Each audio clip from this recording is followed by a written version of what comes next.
தனை ஆனை முகத்தனை எந்தின் இளம்பிரை போலும் எயற்றனை நந்தி மகந்தனை ஞான கொழுந்தினை புந்திகள் வைத்தடி போற்றுகின்றேன். சாய்ராம் சாய்ராம் சாய்ராம். 18 சித்தர்கள் திருவடிகள் போற்றி, அகத்தீசர் திருவடிகள் போற்றி, சர்க்குரு பழனி கணக்கன்பட்டி மூட்டை சுவாமிகள் திருவடிகள் போற்றி, காஞ்சி மகா பெரியவாள் பாதம் பணிந்து அடியேன். வாழ்க்கையில் நிறைய பேர்கள் பார்த்திங்கன்னா பிரச்சனை பிரச்சனை பிரச்சனை, சின்ன பிரச்சனைகளை கூட அவங்களால சமாளிக்க முடியல. சம்பந்தம் இல்லாமல் கடன், சம்பந்தம் இல்லாமல் கணவன் மனைவி இடத்துல பிரச்சனை, ஒருத்தருக்கு ஒருத்தர் விட்டு கொடுத்து போக முடியாத ஒரு துர்பாக்கிய நிலை, குழந்தைகளுக்கு அடிக்கடி உடல்நல குறைபாடு, வீடுகளில் பார்த்திங்கன்னா மங்கள ஒளி இல்லை, சொந்த பந்தத்தின் மூலம் அவதூறு பேச்சுக்கள், யார்கிட்ட பார்த்தாலும் புறம் பேசுதல், இப்படிப்பட்ட மனோபாவம் இன்றைக்கி எல்லார்ட்டையும் இருக்குது. இது எல்லாருக்கும் இருக்க வாய்ப்பில்லை. பிரச்சனை உள்ளவங்க மாத்திரம் இந்த எபிசோடை பாருங்கள். இதில் அடிப்படையில் வாழ்க்கையில் கிராமத்து மக்கள், நடுத்தர மக்கள் ரொம்ப சஃபர் ஆகிறாங்க. அதுக்கு காரணம் என்னென்றால், எப்படி வாழ வேண்டும் என்கிற வழி வகை முறைகளை மறந்து விட்டாங்க. இன்றைக்கி என்னமோ 24th செஞ்சுரி, இன்றைக்கி கம்ப்யூட்டர் யுகம், சேட்டலைட்டு, நெல்ஃபோன், அது தானே நிறைய வந்துடுச்சு. ஆனால் அதே நேரத்தில் வாழும் வழிமுறை நமக்கு தெரியல. பெரியவங்க கண்டிப்பாக இப்படி தான் இருக்கணும்னு கண்டிக்கிறாங்க. நீங்கள் யாராவது ஒன்று சொன்னால் மூஞ்சி தூக்கிக்கிட்டு பேச மாட்டுறாங்க, எதிர்ப்பு அலைகளை காட்டுறாங்க.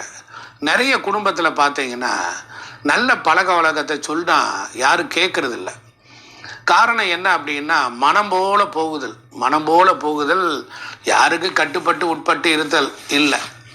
இதுக்கு என்ன காரணம் அப்படின்னு நான் ஆராய்ந்து பார்த்தா, பல பேர்கிட்ட ஆராய்ச்சி பண்ணேன். அடியன் ஒரு வாஸ்து பண்டிட். என் குருநாதர் டாக்டர் நவமணி சண்முகவேல் அவர் தான் எனக்கு இந்த கலையை கற்றுக் கொடுத்தார். அதற்கப்புறம் அடியன் பல்வேறுபட்ட குருமார்களிடத்தில் கற்று தேர்ந்து தெளிந்து இந்த வீடுகளையும் நிறைய வாழ்க்கை முறைகளை பற்றி ஆராய்ச்சி பண்ணுறேன். இன்றைக்கி நான் ரொம்ப சுருக்கமாக சொல்ல போகிறது என்னன்னா, இன்றைக்கி ஒரு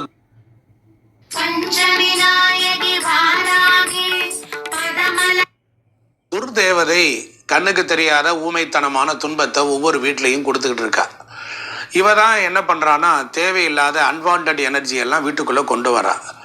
விஞ்ஞானம் இதை ஏற்றுக்கிறதோ இல்லையோ, நம்மளுடைய இந்து சமய பாரம்பரியத்தில் நம்மளுடைய வீடுகளில் நாம் கடைப்பிடிக்க வேண்டிய நல்ல பழக்க வழக்கங்களை நாம் தெரிந்து கொள்ளணும். நிறைய இல்லங்கள், அந்த வீடுகளில் ரொம்ப ஃப்ரெஷ்ஷாக இருக்கணும். நிறைய இப்போ வீடுகளில் தலைவாயில் ரொம்ப முக்கியம். தலைவாயில் என்றால் உள்ள முகப்பு. அதனால் அந்த தலைவாயிலுக்கு ரெஸ்பான்சிபிலிட்டிஸ் சில பேர் கொடுக்கறதில்ல. சில பேர் தர்றாங்க, சில பேர் கொடுக்கல. பிரச்சனைகள் எப்படி உருவாகுது, ப்ராப்ளம் எப்படி உருவாகுது, நோய் எனும் பேய் எப்படி உருவாகுது அப்படின்னு பார்த்தா, இன்றைக்கு தேதியில் பார்த்தீங்கன்னா திசா அப்படின்னு சொல்லக்கூடிய ஒரு தேவதை, அது ஒரு துர்தேவதை. அவள் ஒரு ராட்சசி. அவள் நிருதி என்று சொல்லக்கூடிய திக்பாலகர்கள், அசுர கூட்டங்களுக்கு சிம்சிகையினுடைய வம்சத்தை சார்ந்தவள், அசுரி சிம்சிகையின் வம்சத்தை சார்ந்தவள். ராகு பகவான், கேது பகவான், இந்த மாதிரி இவர்களுக்கெல்லாம் ஒரு தொடர்பு உள்ளவள். ஆகையினால இந்த திசா என்கிற தேவதை வீட்டிற்கு வெளியே, காம்பவுண்டுக்கு வெளியே ஒரு ஓரமாக தூரத்தில் தள்ளியே நிற்பாள். நல்லா கேட்டுக்கிட்டே வாங்க, துர்தேவதை வெளியவே நிற்பாள். இவன் என்ன பண்ணுவான்னா, நம்ம வீட்டுக்குள்ளே உள்ளே வந்துட்டான்னா நம்ம வீடு அல்லோலகப்பட்டு போயிடும். ஆனால் அப்படிலாம் சாமானியமாக உள்ளே வரமாட்டா. வந்துட்டான்னா 7:30 கூட்டிடுவான். பல இம்சைகள் வந்துடும். அது மாப்பிள்ளை வேலைக்கு போகிறாரு, பிஸ்னஸுக்கு போகிறாரு, அப்படிலாம் போகும்போது அவளோட சேர்ந்தே போயிடுவாள். அவள் ஏன் நம்மை தொற்றுகிறாள், அவள் நம் மீது ஏன் பாராப்படுத்துகிறான்னா, சிவபெருமான் முருகப்பெருமானை வளர்ப்பதற்கு 13 விதமான சக்திகளை படைத்தார். 13 சக்தி. குழந்தை பால பருவத்தில் இருக்கும்போது பால அரிஷ்ட தோஷம்னு சொல்லுவாள். அந்த 13களும் பிற்காலத்தில் 13 வேள்களாக மாறியது. அதுபோல் 13 வயது வரையில் உள்ள குழந்தைகள் தாய் தந்தையர் ஒழுக்கமில்லாமல் பெற்றெடுத்த பிள்ளைகளை போய் பிடிப்பாங்க. அதனால் மனித வாழ்க்கை ஒரு பண்பாடு, ஒரு ஒழுக்கம், ஒரு விதி, ஒரு கட்டுப்பாடு, இவைகளை மதித்து தான் நடக்கிறது என்கிற பேர் உண்மையை நிறைய பேர் மறந்துட்டாங்க. உண்ணுதல் உடுத்துதல், நீங்கள் பார்த்தா எதையாவது கண்டதை வாங்கி திங்க வேண்டியது, வீட்டில் படுத்து தூங்க வேண்டியது, மாடு பாட விடுவான், பொம்பளை எரிஞ்சு விழுவா, இந்த டிவியை புருஷனை கட்டிக்கிட்டு அழுகிறது, வீடு வாசலை சுத்தப்படுத்துறதில்ல, இல்லைன்னா குனிஞ்சு நிமிர முடியல, அந்த மாதிரி எல்லாமே இல்லை. எல்லாமே எலக்ட்ரிக்கல் உலகமாக மாறிடுச்சு. மிக்சி கிரைண்டர் எல்லாம் நின்றுக்கிட்டே. அதனால் இப்போ மாவாட்டுறது இல்லை, மாவு பாக்கெட்டு சட்னி கூட கொடுத்துறானுங்கன்னு நினைக்கிறேன் இப்போ. அதனால் இட்லி சட்னி குருமா கடையில் வைக்கிறேன், வரும்போது வாங்கிட்டு வாங்குறது. லைஃப் ஸ்டைலே என்டர்லி மாறி போச்சு. அதனால் நான் பெண்களை குறை சொல்லலை.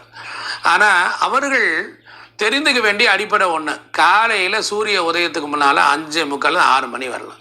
அது நீ எங்கே வேணாலும் தங்கிக்கங்க. 6 மணிக்கு வாசல் தெளிக்கணும். வாசலை நல்லா தெளிக்கணும். வாசலில், நம்ம வீட்டு வாசலில் படிக்கட்டில் நம்முடைய குலதெய்வத்தினுடைய தோழி சுந்தரி என்று சொல்லக்கூடிய ஒரு தேவதை அங்கே இருக்கா. அப்புறம் பார்த்தீங்கன்னா வாசலுக்கு 2 பக்கம் பார்த்தீங்கன்னா நாகபந்தனங்கள் எப்பொழுதுமே இயற்கையே இருக்கும். ஒரு வீடு கிரகப்பிரவேசம் ஆகும் பொழுது அந்த நிலவாசல் படிக்க 2 பக்கம் பார்த்தீங்கன்னா அந்த காலத்தில் மாடாக்குழி போட்டிருப்பாங்க. அந்த மாடாக்குழியில் நாகபந்தனம் இருக்கும். நாகலோகத்தில் இருக்கக்கூடிய சுபிட்ச தேவதைகள் பகவான் அஷ்ட நாகங்களை அனுப்பி கெட்டதுக்கு உள்ளே வராத அளவிற்கு பந்தனம் பண்ணியிருப்பார். இதெல்லாம் பகவானுடைய சிருஷ்டி.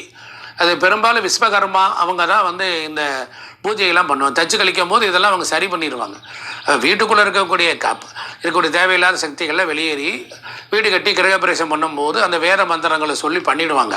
அது உங்களுக்கு தெரிய வாய்ப்பில்லை. இப்படி இருக்க போகும்போது நம்ம தலைவாசலில் சுந்தரிங்கிற ஒரு தேவதை, 2 பக்கம் நாகபந்தனம் இருக்குது.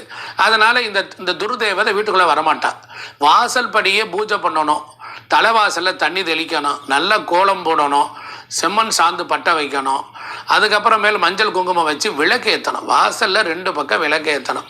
அதுக்கு தான் அந்த காலத்தில் மாடாக்குழி போட்டிருந்தாங்க. அப்படி வச்சா எந்த கெட்ட சக்தியும் உள்ளே வராது. இரவு நேரத்தில் இந்த பைசாச கணங்கள், பூதாதி கணங்கள், இறந்தவர்களுடைய ஆவிகள், பிரேத சாபம் உள்ளவர்கள்லாம் வீதியில் நடக்கும். யார் வீடு மங்களகரமாக இருக்கோ அந்த வீட்டுக்குள்ளே நுழையாது, பயப்படும். அப்புறம் இல்லாத வீடுகளில் என்னன்னா அந்த வீட்டில் தங்கி இருக்கும். காலையில் வாசல் தெளிக்காமல் வீட்டை விட்டு ஆம்பளை வெளியே போகும்போது பார்த்தீங்கன்னா அவங்க மேலே ஏறி தொத்திக்கும். இல்லைன்னா ஒழுக்கத்துலேருந்து தவறுனாங்கன்னா என்ன பண்ணோம், அவங்களோடையும் போயிடும். இல்லைன்னு சொன்னால் வீட்டுக்குள்ளே நுழைஞ்சிரும். அதே மாதிரி வாசலை தெளிக்காமல் கொள்ளாமல் செய்தீர்கள் என்றால் இந்த மாதிரி தேவதை உள்ளே வந்துடும். இது வந்தவுடனே என்ன செய்யும், வீட்டில் இருக்க நிறைமாத கர்ப்பிணி இருந்துச்சுன்னா படிதாண்டக்கூடாது. நிறைமாத கர்ப்பிணி படிதாண்டக்கூடாது. இல்லைன்னா அவங்களுக்கு போய் கர்ப்பச்சிதைவை ஏற்படுத்தும். அப்புறம் என்ன செய்யும் அப்படின்னு கேட்டிங்கன்னா, நம்ம வீட்டுக்கு இப்போ தான் நான் சொல்கிறது முக்கியமானது, நம்ம வீட்டில் வெளியிலேருந்து வர்றவங்க சடார்னு வந்துடுறாங்க. அவங்க வந்தாங்கன்னா காலை கழுவணும், குடிக்க தண்ணி கொடுத்து தான் வீட்டுக்குள்ளேயே கூப்பிடணும். போய் அப்பார்ட்மெண்ட்டை வச்சுக்கிட்டு இருக்கிற இடத்துல இவங்களை காலை கழுவ தண்ணி கொடுத்து, என்னையா இதெல்லாம் நீ அர்த்தம் இல்லாத விவரமாக பேசுகிற, ஏதாவது பேசணும்னு சொல்லிட்டு பேசிக்கிட்டு இருக்காருயா, அவன் 40% 60% நகரத்தில் இருக்கான்டார். நான் ஒரே ஒரு விஷயம் சொல்கிறேன், நீங்கள் லோன்லி வாட்டர்னு ஒன்று வச்சுக்கோங்க. யார் வந்தாலும் வாசல்லே நிறுத்திக்கோங்க. புரியுதுங்களா? அவங்கள கூப்பிட்டுட்டு என்ன பண்ணுறீங்கன்னா அவங்கள சொல்லி மங்களமான வார்த்தைகளை சொல்லி அவங்கள உள்ளே வந்தவொடனே குடிக்க தண்ணி கொடுத்தீங்கன்னா அவங்களோட தோள்பட்டையில் ஏறிடும். புரியுதுங்களா? தண்ணீரை கண்டு அது பயந்து ஓடும். வெளியிலேருந்து வரக்கூடிய யாராக இருந்தாலும் அவர்கள் தோளில் ஏறி உள்ளே வரும். உள்ளே வந்த உடனே வீட்டுக்குள்ளே வந்து உட்காந்துருக்கோம். அவங்களுக்கு நம்ம வீட்டுக்கு யார் வந்தாலும் தண்ணி குடிக்க கொடுப்பாங்க. இது கொங்கு மண்டலத்தில் ரொம்ப சிறப்பாக இருக்குது. யார் வந்தாலும் வாங்கன்னு கூப்பிடணும். கூப்பிட்டுட்டு தண்ணி கொடுத்த உடனே நம்ம வீட்டில் நீர் இல்லை, நம்மளுடைய குலதெய்வத்தினுடைய சக்தி அங்கே இருக்கும். அந்த பிராண மண்டலம் அவங்களுக்குள்ளே போன உடனே அந்த தண்ணீர் குடித்த உடனே அந்த உடம்புல இருந்து என்ன ஆகும்னா அவங்க அது இறங்கி வாச வழியாக ஓடி போயிடும். இப்படி துர்சக்திகள் உள்ளே வந்துட்டால் வந்த ஆளுக்கு மூலியமாக தான் உள்ளே வர முடியும். அதனால் வீட்டில் பெண்கள் வெளியிலேருந்து வரக்கூடியவங்க, சுத்தம் இல்லாதவங்க, இந்த இறந்து போன தீட்டுக்கள் உள்ளவங்க, 1 வருட தீட்டு உள்ளவங்க, அடப்பலை குடும்பத்தில் இறந்து போனவர்கள், இவங்களாம் வீட்டுக்குள்ளே வந்து அந்த தேவதை வந்துட்டால் நம்ம வீட்டினுடைய என்டையர்லி லைஃப் ஸ்டைலையே கொலாஸ் பண்ணிடும். அதனால் கிராமங்களில் நகரங்களில் இருக்கிறவங்க காலை கழுவுறதுக்கு ஒரு தண்ணி வைங்க, காலை கழுவிட்டு வாங்கன்னு சொல்லுங்கள். இது நல்ல பழக்கம். இந்த மாதிரி விஷயங்கள் நாம் இனிமேல் தொடர்ந்து செய்யணும். அதனால் அதே மாதிரி இறந்து போனவங்களுடைய பிணங்கள் அவங்க வீட்டை விட்டு வெளியே போகுதுன்னு வச்சுக்கோங்க, இது ஏறி உட்காந்துக்கும். அதனால தான் அது ஏறி உட்காரும் போது என்ன பண்ணுவோன்னா நம்ம பிணத்தை எல்லாம் 3 முறை சுற்றி அந்த கொல்லிப்பானை தண்ணியெல்லாம் உடைச்சி எல்லாம் பண்ணும்போது என்னென்னா நம்மளுடைய இறந்தவர்களுடைய அந்த பூத உடல் கரெக்டாக தகன மேடைக்கு போய் அது நம்ம செய்ய வேண்டிய சாங்கிகளில் செஞ்சால் அந்த பிரேத சாபத்தை நம்ம கரெக்டாக பூர்த்தி பண்ணிடலாம், சாபமே வராது. அதனால் சடங்கு சம்பிரதாயத்தை கடைப்பிடிங்க. அதே மாதிரி வீட்டுக்குள்ளே கோமாதா வருதுன்னு வச்சுக்கோங்களேன், அதை கண்டவுடனே இது ஓடி போயிடும். அதனால் யார் வரலான்னா கோமாதா ஒரு வீட்டுக்குள்ளே வரலாம்.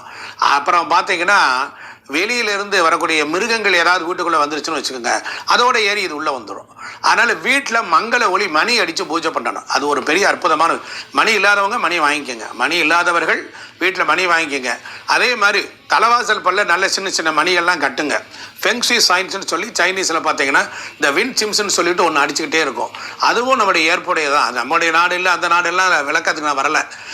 சைனீஸ் ஃபுட்ஸ் இருந்த மாதிரி சைனீஸில் அந்த வின் சிம்ஸ் அது ரொம்ப ஏற்புடையது. அதே போல் என்னன்னு கேட்டிங்கன்னா மங்களகரமான அதிர்வுகள், இந்த ஓம்கார நாதம், ருத்ர மந்திரங்கள், விஷ்ணு மகா மந்திரங்கள், இதெல்லாம் சொல்ல சொல்ல ரொம்ப நல்லாயிருக்கும். அதனால் இந்த வாசலில் நல்ல மங்களகரமான ஒளி அலைகளை எழுப்பிக்கிட்டே இருக்கணும். ருத்ர மந்திரம், சுதர்சன மந்திரம், அதனால் அந்த மாதிரி மந்திரங்கள்லாம் சொன்னால் நல்லாயிருக்கும்.